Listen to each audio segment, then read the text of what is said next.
Michelle Marie Martinko was born October 6, 1961, in Cedar Rapids, Iowa. She was the youngest of two daughters born to Janet and Albert. Her birth was a complete surprise and a miracle for her parents. Initially, Janet and Albert had no trouble conceiving their eldest daughter, Janelle. But after her birth, they struggled for over 12 years to have another child. They tried countless remedies and even considered adoption. Just when they had given up hope, Janet became pregnant, giving birth to Michelle, their perfect child. As a baby, Michelle was exceptional. She never cried, rarely got sick, and seemed too good to be true. Her parents frequently took her to the doctor, amazed at how easy and perfect she seemed. But Michelle was very much a real child. She learned to walk and talk quickly, was outgoing, and had a big personality. Something everyone noticed was her striking beauty. She was often compared to a living doll, always smiling, charming, and incredibly feminine. She became the apple of her parents' eye. As she grew older, Michelle excelled at everything she did. By the time she was a teenager, she was extremely popular, especially among boys. Secret admirers were plenty, and nearly every boy was smitten with her. Unfortunately, this also meant many girls envied her and didn't want to be her friend. Her classmates saw her as competition, as a rival. As a result, Michelle didn't have many friends in class. However, she did manage to make friends through extracurricular activities. Michelle attended Kennedy High School in Cedar Rapids and was an above-average student. She consistently earned good grades, was punctual, and highly responsible. What stood out the most was how she excelled both physically and mentally. She was a member of the twirling team and choir, balancing academics and activities effortlessly. In 1976, Michelle met the man who would become her first and only boyfriend, Andy Seidel. Their story is rather curious. One day, while out skating with friends, Michelle, who had no clue how to skate, kept stumbling and bumping into people. She tripped over herself, collided with walls, and even knocked into her friends. During one of her mishaps, she accidentally bumped into Andy, an expert skater. Instead of getting annoyed, Andy helped her, giving her a few tips. The two hit it off, and the very next day they went on their first date. From then on, they were inseparable. At first, their relationship was wonderful. Andy was her first boyfriend, and they were very much in love. However, over time, things took a turn. Andy became overbearing, constantly calling Michelle, wanting to know who she was with, where she was going, and what time she'd be back. His possessive nature made him jealous and controlling. After 2 years, Michelle decided she had had enough. She ended the relationship, but Andy couldn't let go. He continued to call her, follow her, and obsess over her life. He even sent her gifts for her birthday and Christmas, hoping to win her back. Michelle, however, was determined to move forward. She was clear that life goes on, with or without Andy. By 1979, Michelle had a clear vision for her future. She wanted to study interior design and spoke to her parents about her plans. They fully supported her and agreed to enroll her at Iowa State University. The problem was that the tuition at Iowa State University was quite expensive, and Michelle's parents couldn't afford to cover it in full. Determined to pursue her dreams, Michelle got a part-time job at a shopping mall. According to witnesses, she enjoyed the job immensely, finding joy in her independence. Michelle's life seemed practically perfect. She was popular, beautiful, a good student, and full of potential. Her future looked incredibly bright, but tragically, everything came to an abrupt and unexpected end. On the evening of December 19, 1979, Michelle attended a banquet for the Kennedy Concert Choir held at the Sheraton Inn in Cedar Rapids. Witnesses recall her outfit vividly. She wore a sleek black jersey dress paired with black stockings, black heels, a black and white jacket, and carried a brown leather bag. The event was also attended by several of her friends from the twirling team. Michelle enjoyed dinner, chatted and laughed with everyone, radiating her usual charm. Later in the evening, she invited two of the girls to accompany her to the mall where she worked part-time. She had been working at the mall for 2 months and loved it, especially since the job came with discounts. Michelle wanted to share these perks with her friends. Initially, the girls were excited and agreed to go. However, as the minutes passed, they reconsidered. One of them had a strict curfew, while the other was grounded and shouldn't have been at the banquet in the first place. In the end, Michelle left for the Westdale Mall alone. She had $80 with her and planned to pick up a coat her mother had reserved at a specific store. She parked her car, entered the mall, and was seen by numerous people: friends, acquaintances, admirers, and even her ex-boyfriend Andy, who happened to be there shopping for a Christmas gift. Michelle greeted everyone warmly. She seemed happy, excited and full of life as she looked forward to collecting her new coat. By noon 0 p.m., things took a sinister turn. Michelle eagerly anticipated picking up her new coat. At 9:00 p.m., she was last seen near the entrance of a jewelry store in the mall. After that moment, everything went silent. No one saw her again. By the next morning, the Martinko family was filled with worry and questions. Michelle was expected to be home between 10:30 p.m. and 11:00 p.m., and by then her absence was alarming. In those days, without cell phones, her parents resorted to calling friends, classmates, and neighbors, but no one had any information. The last known sighting was at the Westdale Mall. Her father, Albert, quickly contacted the police. Remarkably, the authorities acted promptly. By 4:00 a.m., a patrol car arrived at the mall. In the parking lot, they located Michelle's 1972 Buick Electra. At first glance, everything seemed normal. The parking lot was nearly empty, and her car appeared undisturbed. But as officers approached, the scene inside was anything but ordinary. Inside, the car was a horrifying sight. A bloodbath. Oh, Michelle's lifeless body was slumped on the passenger seat. Blood covered the interior, the dashboard, the gear shift, the seat, and even the back of the car. The area was immediately sealed off as a crime scene. The autopsy revealed the chilling brutality of her death. Michelle had suffered 29 stab wounds, primarily concentrated on her face, neck, and chest. The ferocity of the attack suggested it was personal, fueled by anger or rage. Strangely, her purse, containing money, was untouched, ruling out robbery as a motive. This pointed investigators toward a deeply personal conflict, perhaps a rejected suitor or someone with whom she had a dispute. However, Michelle was well liked by everyone, making it difficult to identify a suspect.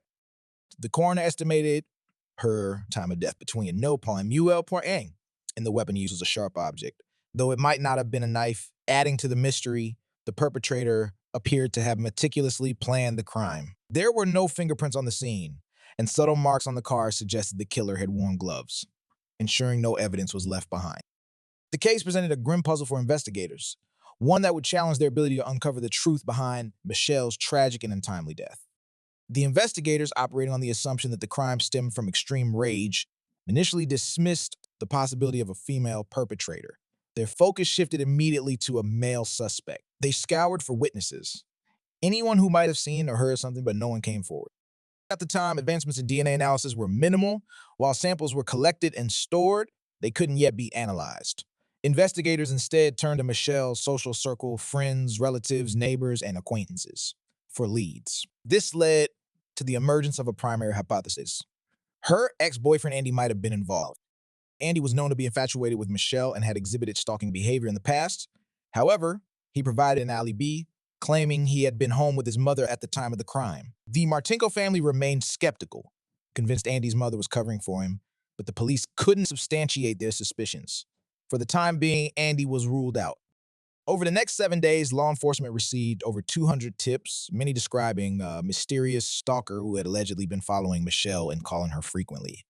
Andy himself corroborated this, stating Michelle had confided in him about being watched. However, her family had no knowledge of such incidents, and the police found no concrete evidence to support the claim.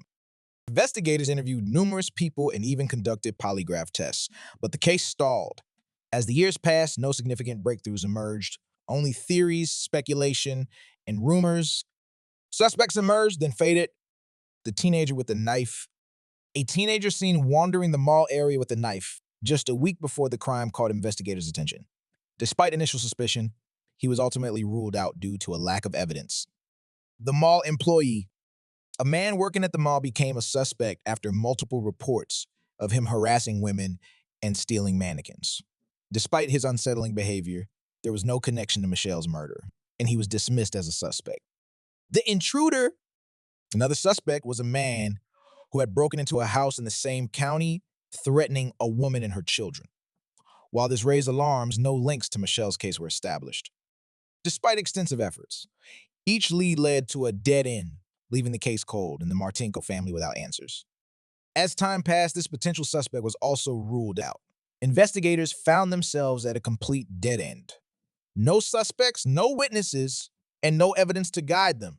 Inevitably, rumors began to swirl, with some alleging that the police were covering for the real culprit. Whispers circulated that the murderer was a powerful figure, possibly the son of a politician, a high-ranking officer, or someone with influential connections who had managed to avoid justice. However, these accusations remained unsubstantiated. A promising lead emerges 5 months after Michelle's murder. A sensational story made its way into the tabloids.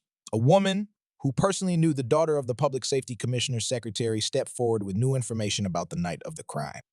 The woman explained that on the night of the murder, her teenage daughter had not come home after attending a Christmas party near the mall. Concerned, the mother drove to the area to search for her. Near the mall parking lot, she saw two cars, one of which was Michelle Martinko's Buick Electra. Michelle's car had its driver's door open, and standing next to it was a man.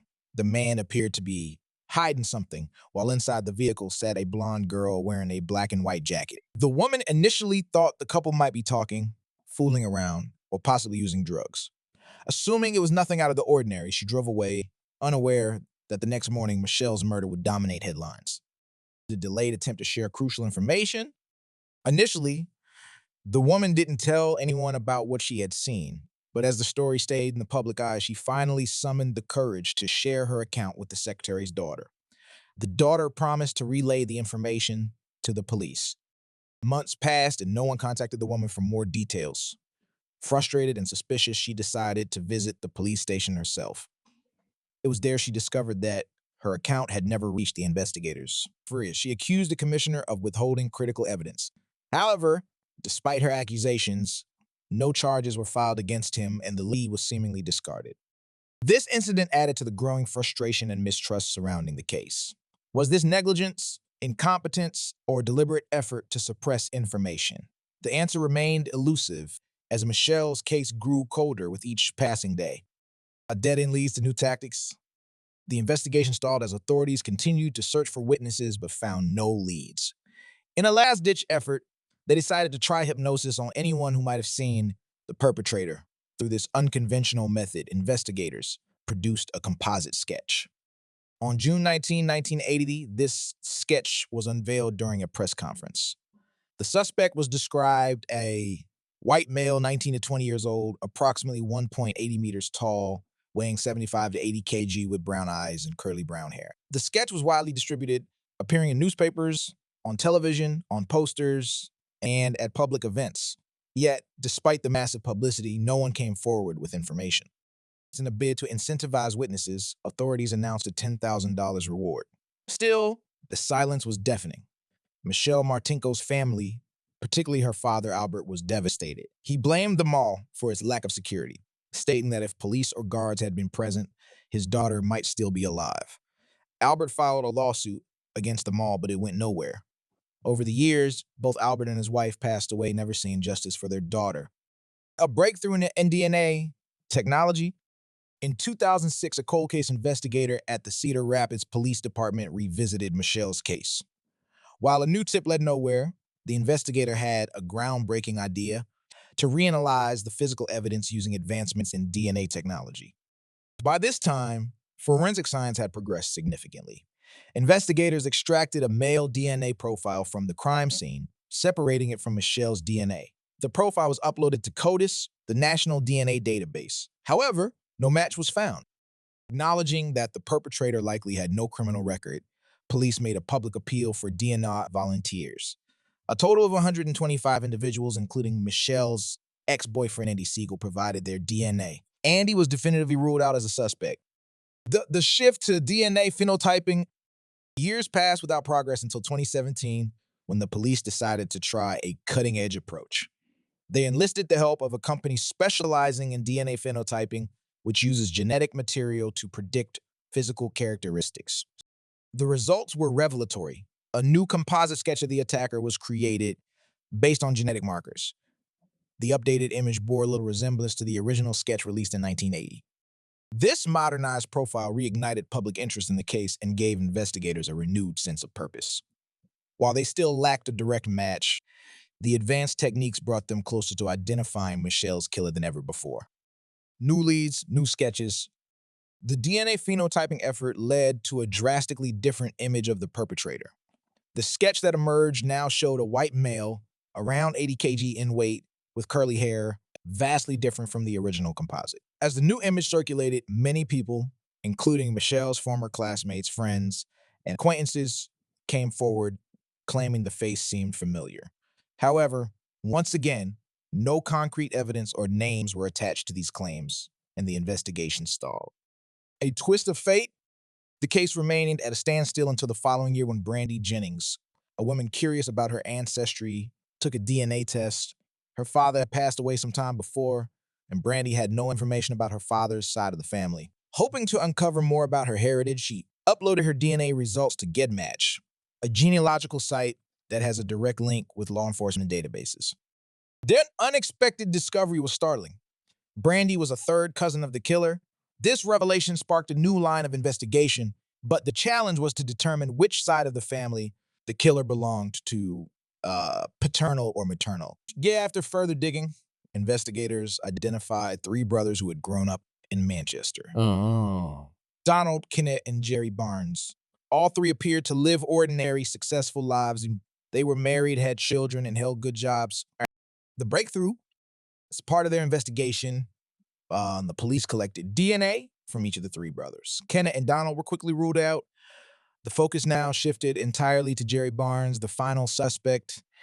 Agents began to closely monitor his movements, tracking him day and night. Finally, in a breakthrough moment, they observed Jerry in a restaurant. After drinking from a soda with a straw, he casually left the establishment. The final test, the agents rushed into the restaurant and, using the straw Jerry had discarded, collected his DNA. After conducting tests, they confirmed that this DNA matched the one found at the scene of Michelle Martinko's murder. On December 19, 2018, after nearly 40 years of uncertainty, Jerry Barnes was finally apprehended. Jerry Barnes arrested. The confession. On December 19, 2018, Jerry Barnes was confronted by investigators at his business in Manchester, Iowa.